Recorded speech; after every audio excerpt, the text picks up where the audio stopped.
Hay vidas que parecen escritas por un novelista con sed de tragedia. Hay hombres que no nacen, se incendian. Y hay artistas que no cantan canciones, sino confesiones disfrazadas de versos. Joaquín Sabina es uno de ellos.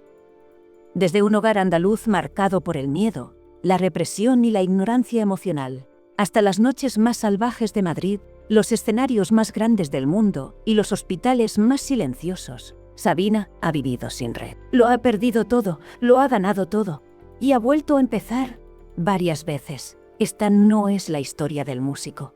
Es la historia del hombre, del que escribió sus canciones más famosas con el corazón roto, del que se drogaba hasta no dormir durante meses, del que fue detenido por su propio padre y del que tuvo que dejar España como un fugitivo, del que amó a muchas mujeres, pero solo una lo salvó de sí mismo.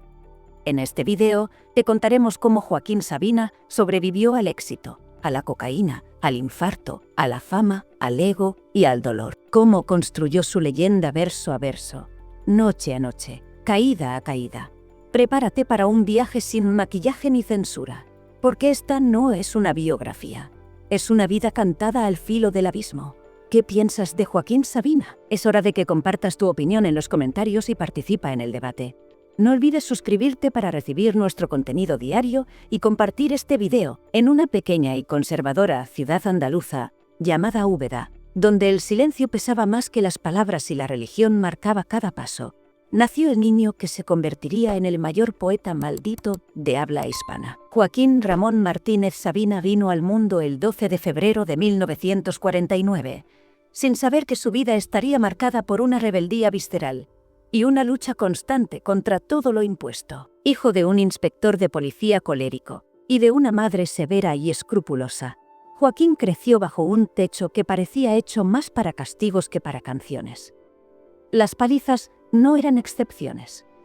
Eran parte del paisaje. La educación que recibió fue estrictamente religiosa, primero en manos de las monjas carmelitas, luego con los salesianos. Pero había algo que los golpes ni los rezos podían apagar: su instinto de libertad. A los 14 años, mientras otros chicos seguían reglas, Sabina rompía esquemas. Escribía poesía, componía canciones y formaba su primera banda de rock, Merry Youngs. Mientras su hermano mayor se alistaba en la policía siguiendo los pasos de su padre, Joaquín le dio la espalda a esa vida. Cuando su padre le ofreció un reloj como premio por aprobar un examen, él pidió una guitarra. Ese acto aparentemente pequeño fue una declaración de guerra a su destino. Su infancia fue una mezcla de libros prohibidos y sentimientos reprimidos. Mientras la ignorancia sexual era la norma en casa, él devoraba a Proust, Joyce, Neruda, Vallejo.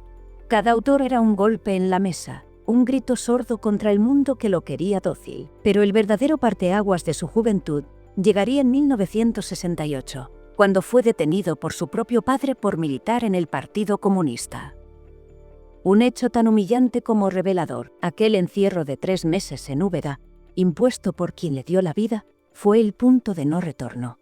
En vez de romperlo, lo endureció. Sabina jamás volvería a inclinar la cabeza ante ninguna autoridad, y sin embargo, en una confesión que mezcla dolor y comprensión, admitió que su padre se comportó como un perfecto caballero al arrestarlo.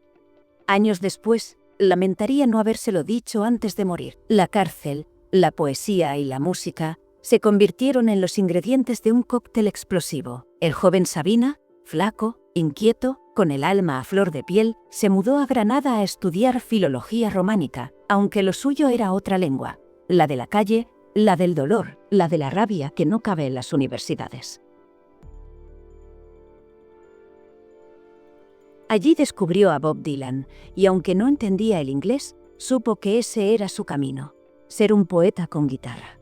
Pero no se conformó con escribir versos, también quiso actuar. En 1970, en un gesto simbólico pero contundente, lanzó un cóctel Molotov contra una sucursal del Banco de Bilbao, en protesta por el proceso de Burgos. Era una época en la que gritar contra el régimen costaba la libertad o la vida, y de nuevo, el destino se ensañó con él. Su padre recibió la orden de arrestarlo otra vez. Para salvarse, escapó con una identidad falsa. Así, el muchacho de Úbeda, criado entre golpes, rezos y culpas, Huyó a Londres como un delincuente político, pero no lo sabían. El exilio no sería su final, sino su renacimiento. Londres, lejos de Úbeda, de Franco, de su familia y del miedo. Un universo completamente opuesto al que lo vio nacer. Allí, entre la niebla británica y el bullicio de una ciudad multicultural, Joaquín Sabina empezó a forjar su leyenda como cantautor exiliado, poeta callejero y activista clandestino. Los primeros meses fueron de supervivencia pura, sin pasaporte, sin dinero, sin rumbo claro. Durante un año, vivió como ocupa, colándose en casas abandonadas. Cantaba en el metro, en bares, en restaurantes baratos, donde su acento español y su voz rasposa eran lo único que tenía para ofrecer. En Londres conoció el hambre, pero también la libertad absoluta. Allí, por fin, nadie le decía cómo vivir. Se integró al Club Antonio Machado, un refugio de exiliados españoles que compartían ideales, frustraciones y nostalgia. Desde ahí organizaba cineclubs con películas prohibidas en España. Reactivó grupos de teatro censurados por el franquismo y comenzó a escribir letras cargadas de ironía, crítica social y sensibilidad poética. No tenía contrato discográfico, pero tenía algo más valioso, una voz que no podía ser silenciada. En 1976, Sabina dio un paso crucial. Autoeditó un libreto de canciones titulado Memorias del Exilio y vendió él mismo las 1000 copias que imprimió por Portobello Road. Su carisma y autenticidad eran innegables. La gente no solo compraba su música, compraba su historia. Poco a poco, el trovador desconocido empezaba a hacerse un nombre entre los círculos artísticos de la ciudad. La leyenda urbana dice que una noche actuó en una fiesta privada por el cumpleaños de George Harrison y que el ex-Beatle, encantado, le dejó 5 libras de propina. Aunque el propio Sabina se encargó de desmentirlo en más de una ocasión, el mito persistió, como muchas otras anécdotas de su vida, porque encajaba perfectamente con su aura de bohemio afortunado. Pero no todo era romanticismo en el exilio. La soledad calaba hondo, la falta de futuro concreto, la añoranza por España, el amor ausente. Sabina transformaba esa angustia en canciones nocturnas, en versos escritos sobre servilletas, en confidencias compartidas con otros desterrados. Dio, bebió y lloró como un hombre sin patria, pero con una misión artística que ardía dentro de él. En 1977, la dictadura en España se tambaleaba y se proclamaba una amnistía política. Era el momento. Sabina regresó a su país, pero no lo hizo con flores ni aplausos. Regresó a cumplir con el servicio militar en Mallorca, una obligación absurda para alguien que había desafiado al régimen y sobrevivido al exilio, y lo hizo a su manera, casándose con Lucía Inés Correa, una argentina con la que se unió solo para poder dormir fuera del cuartel. Un matrimonio sin amor, sin pasión, solo una jugada para recuperar la libertad. Ese mismo año, se instaló en Madrid, donde por fin comenzaría su carrera discográfica con el lanzamiento de su primer LP, Inventario. Sus primeras actuaciones fueron en espacios casi clandestinos, cafés de mala muerte, entre humo, copas baratas y mesas vacías, hasta que encontró su refugio sagrado, el Café La Mandrágora. Allí, junto a Javier Craje y Alberto Pérez, Sabina comenzó a crear una comunidad de culto. Cada noche era un ritual. Con su bombín, su cigarro y su guitarra, soltaba verdades como puñales disfrazados de canciones. En 1981, La Mandrágora fue grabado en directo, capturando la esencia de esas madrugadas llenas de ironía, crítica feroz y poesía urbana. A partir de entonces, el nombre de Joaquín Sabina comenzó a circular en los ambientes más exigentes de la música española. Pero aún no era famoso. Era un secreto a voces, una joya para entendidos. No obstante, el reloj ya estaba corriendo. El estrellato estaba a la vuelta de la esquina, y cuando llegara, cambiaría su vida para siempre. Madrid, años 80. El humo del tabaco lo envolvía como una capa invisible. Los bares eran su casa. ¿Y la noche? Su musa. Fue en este terreno de luces tenues y verdades, a medias, donde Joaquín Sabina dejó de ser una promesa del underground para convertirse en una estrella capaz de iluminar y oscurecer a toda una generación. Tras lanzar álbumes como Malas Compañías, 1980, y Ruleta Rusa, 1984, fue con Hotel, Dulce Hotel, 1987, que Sabina explotó en popularidad. Más de 400.000 copias vendidas. Un fenómeno. La voz rota del exiliado, el trovador de tabernas, se convirtió de pronto en el cronista oficial de los corazones rotos, los insomnes, los perdidos. Pero el éxito tuvo un precio alto, muy alto. La fama no lo liberó, lo condenó. La fama me echó de los bares, de la calle y de la noche, diría años después con rabia contenida, donde antes encontraba inspiración entre borrachos, prostitutas y camareros de confianza, ahora solo hallaba móviles, selfies y sonrisas falsas. La gente no lo dejaba respirar. Lo adoraban, sí, pero también lo asfixiaban. Sabina comenzó a dudar de todo y de todos, de la sinceridad de sus nuevos amigos, de las intenciones de quienes se le acercaban, de si alguna vez volvería a escribir con libertad. El escenario le daba gloria. La calle, que antes era su fuente de inspiración, se volvió un territorio hostil. Era un prisionero de su propia leyenda. Y en medio de esa fama envenenada, el amor volvió a complicarle la vida. Después de divorciarse de Lucía Inés Correa en 1985, a quien había utilizado literalmente como pase de pernocta, Sabina cayó en una espiral sentimental marcada por intensidad, infidelidades y desengaños. Conoció a Ariane Sved, 14 años menor que él, en Logroño.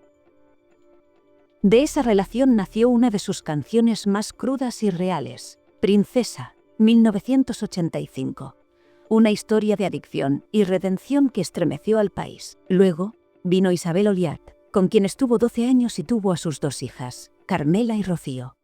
Fue una etapa más estable en lo familiar, pero no por eso menos turbulenta en lo emocional. Durante esa misma relación, Sabina cayó rendido ante los encantos de Cristina Zubillaga, una modelo mallorquina que lo rompió en 1000 pedazos. Fue una relación tóxica, apasionada, destructiva. Ella lo dejó, y él tardó 19 días y 500 noches en superarla. De ese dolor nació el disco más emblemático de su carrera. Cada verso era una herida abierta, una confesión pública sin anestesia. La canción homónima lo decía todo. Lo nuestro duró, lo que duran 2 peces de hielo en un whisky on the rocks. Cristina, Isabel y Jimena, su actual esposa, coincidieron en su habitación de hospital cuando sufrió un infarto cerebral en 2001. 3 mujeres, un hombre en la cama, y una vida que parecía escrita por un guionista de tragedias. Cristina, la que lo había roto. Isabel, la madre de sus hijas, y mientras sus letras subían como espuma en los rankings, sus escándalos personales comenzaban a alimentar otra narrativa, la del cantautor canalla, el que amaba, traicionaba y se desmoronaba sin pudor. En lo musical, Sabina ya era un icono, pero en lo personal era un caos con patas, un hombre atrapado entre la bohemia y la obligación, entre el deseo de desaparecer y la necesidad de ser escuchado. Mientras el mundo lo aclamaba como genio, él se destruía en silencio, en habitaciones cerradas, con botellas vacías y pensamientos oscuros. Su vida se había convertido en una obra de arte dolorosa, en la que cada verso era una confesión y cada canción un exorcismo. Y aún faltaba lo peor. La cima siempre viene con vértigo, y Joaquín Sabina, que había trepado hasta lo más alto con letras afiladas y noches eternas, pronto descubriría que la caída no siempre es figurada. A veces, el cuerpo también grita lo que el alma ya no puede sostener. El 2001 fue el año en que el mito se quebró. Un infarto cerebral, una isquemia, lo dejó paralizado parcialmente. Estuvo a punto de morir. Lo internaron de urgencia. La muerte le respiraba en la nuca, pero Sabina no se rindió. Se aferró a la vida con una terquedad casi poética. La recuperación fue rápida, pero no sin consecuencias. El lado derecho de su cuerpo quedó afectado y su cabeza nunca volvió a ser la misma. Aquel infarto, como él mismo confesó, fue consecuencia directa de su estilo de vida: cocaína, whisky, noches sin dormir. Estaba escribiendo el disco 19 días y 500 noches, y pasó 2 meses en los que apenas cerró los ojos. La música le daba gloria, pero le estaba cobrando con intereses. Tras el accidente, llegó el abismo emocional, una depresión brutal, demoledora. Durante 4 meses no salió de su habitación, no hablaba, no componía, no atendía a sus amigos. Solo leía, miraba televisión y fumaba en silencio. El hombre que llenaba estadios ahora no podía levantarse de la cama.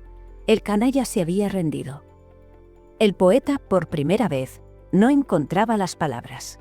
Jimena Coronado, la mujer que conoció en Lima en 1994, fue el ancla que lo sostuvo. Lo acompañó en sus giras, lo cuidó, lo escuchó, lo obligó a volver a escribir, a cantar, a respirar. Con ella, Sabina recuperó el equilibrio que nunca había tenido. Se convirtió en su pareja formal en 1999 y, aunque tardaron décadas en casarse, fue su salvadora emocional y física. Pero la estabilidad sentimental no borró los conflictos. En 1998, Sabina protagonizó una pelea monumental con Fito Páez, su entonces amigo y socio musical. Grabaron juntos Enemigos íntimos, pero el ego, las diferencias políticas y la elección de un director de videoclip vinculado a la dictadura argentina desataron una guerra sin retorno. Se cancelaron 60 conciertos y estuvieron una década sin hablarse. La reconciliación llegaría en 2007 y luego en 2021, pero la herida quedó. Y mientras el cuerpo y la mente de Sabina intentaban repararse, los escándalos financieros comenzaron a brotar. En 2023 fue condenado a pagar más de 2,5 millones de euros por fraude fiscal, al haber gestionado de forma irregular sus derechos de imagen a través de empresas en las que su hija era socia. Años antes, nadie lo imaginaba enredado en tribunales. Pero el Sabina Maduro ya no era solo un cantautor, era también una marca, una empresa, y como tal, vulnerable al sistema. A eso se sumó, en 2025, una demanda contra Mastercard y Oriental Bank por el uso no autorizado de su imagen en una campaña publicitaria en Puerto Rico. Ya no era el joven rebelde que lanzaba cócteles Molotov. Era una leyenda defendiendo su nombre como si fuera su última canción. Y si el sistema no lo doblegaba, lo intentaba su propio cuerpo. En 2020, el día de su cumpleaños número 71, cayó del escenario en pleno concierto en el Wishing Center de Madrid. Un foco lo encandiló, tropezó con un micrófono de hierro y terminó con un hematoma intracraneal. Fue operado de urgencia. Estuvo en la UCI. Vio la muerte, otra vez, cara a cara. Durante su recuperación, delirante por la anestesia y el dolor, Sabina creyó hablar con Javier Krahe, ya fallecido. Pensó que él también había muerto. Estaba muy feliz de respirar, dijo después. No era poesía, era supervivencia, y sin embargo, como tantas veces volvió. Cada caída, cada traición, cada hospitalización era un capítulo más en esa autobiografía escrita en canciones. Con Jimena a su lado y el cariño de sus hijas, Sabina encontró un refugio distinto, el hogar. Ya no necesitaba el bar ni la calle. Ahora tenía gatos, libros raros y silencios elegidos. Pero no por eso se callaba. Su lucidez política, afilada como siempre, ya no tenía bandera. Renegaba de la izquierda radical, de Fidel Castro, del comunismo fallido. Ya no soy tan de izquierdas porque tengo ojos, oídos y cabeza para ver lo que pasa, dijo, descolocando a muchos. Su rebeldía seguía viva, pero ahora era contra el dogma, no contra la policía. Hoy, Joaquín Sabina no necesita presentación. A sus 75 años, ya no es el joven de Úbeda con el alma rebelde, ni el cantautor desafiante que escupía verdades entre acordes rotos. Ahora es un superviviente, un hombre que ha visto de cerca la gloria y el infierno, y ha salido, aunque herido, con la guitarra aún en mano, desde su hogar, que alguna vez fue una cueva de excesos y ahora es un templo de calma. Se dedica a lo que siempre lo salvó, escribir. Trabaja en un nuevo libro de sonetos, pinta, compone, lee compulsivamente. Ha cambiado el whisky de madrugada por vino en copa fina. Y las fiestas interminables por conversaciones lentas y silencios elegidos. Ya no necesita más ruido. Él ya lo dijo todo. Con Jimena Coronado, su compañera, amiga, amor y cuidadora, encontró el refugio que jamás supo que necesitaba. Se casaron en 2020, después de más de 2 décadas de amor incondicional. Hoy, ella es su sombra luminosa, la que organiza sus giras, la que lo acompaña a cada concierto, la que filtra las entrevistas y protege su espacio. De gira si no va Jimena, no voy, dijo sin titubeos. Sus hijas Carmela y Rocío, ya mujeres, también son parte vital de su presente. Con ellas, mantuvo una relación distante en los primeros años. El propio Sabina admite no haber cambiado jamás un pañal. Pero tras su infarto cerebral, en 2001, algo cambió para siempre. Ahora son cómplices. Carmela produce, Rocío escribe poesía. Ambas han trabajado con él, pero sin explotar su apellido. Llevan su herencia con dignidad y discreción, y aunque ya no pisa los bares como antes, sigue siendo el alma de cada lugar que pisa. Cuando se sube a un escenario, aunque sea por última vez, la sala tiembla. Y cuando canta, esa voz rasgada por los años, el tabaco y la tristeza, sigue diciendo lo que nadie se atreve a confesar en voz alta. Su amistad con Joan Manuel Serrat ha sido una constante en su madurez. Han compartido giras, escenarios y vida. Serrat, metódico y ordenado. Sabina, caótico y visceral. Juntos son historia viva. Serrat lo cuida, lo protege, lo llama. Mi hermano de música y de whisky. La vejez, sin embargo, no es fácil de digerir para él. Envejecer es una mierda. Ha dicho sin tapujos. No encuentra belleza en las arrugas, ni consuelo en la experiencia. La fama, además, se convirtió en un castigo. Los selfies lo amargan. La calle ya no es suya. El anonimato se fue, y con él, la espontaneidad que alimentaba sus letras. La popularidad le robó el alma de la noche. Pero, a pesar del dolor físico, la nostalgia por los excesos y los golpes emocionales, Sabina sigue vivo. Y más importante aún, sigue escribiendo, porque eso es lo único que nunca dejó de hacer. Ya no se droga, apenas bebe, pero fuma como un condenado, como si supiera que ese humo es el último lazo con el Sabina de ayer. Y en ese humo, quizás, se va una parte del hombre que fue, y vuelve cada vez que canta. Su legado no es solo musical, es humano. Es la voz que puso en palabras lo que millones no sabían cómo decir. El trovador que se atrevió a contarlo todo, incluso cuando eso significaba exponerse al ridículo, a la crítica, al escándalo, porque Sabina nunca fue perfecto, fue real. Con todos sus demonios a cuestas, sus errores, sus mentiras y sus amores rotos, pero también con versos que curaron a generaciones, con canciones que acompañaron duelos, nacimientos, borracheras y rupturas. Y si algo queda claro tras esta historia, es que Joaquín Sabina no vivió para agradar, vivió para sentir, vivió para transformar sus cicatrices en arte. ¿Y lo logró? ¡Atención! No te vayas. A continuación te aparecerán en la pantalla más videos sugeridos que te van a gustar. Y recuerda, los secretos escandalosos están en Cotilleos de los Famosos, tu canal de YouTube. Muchas gracias por haber llegado hasta aquí.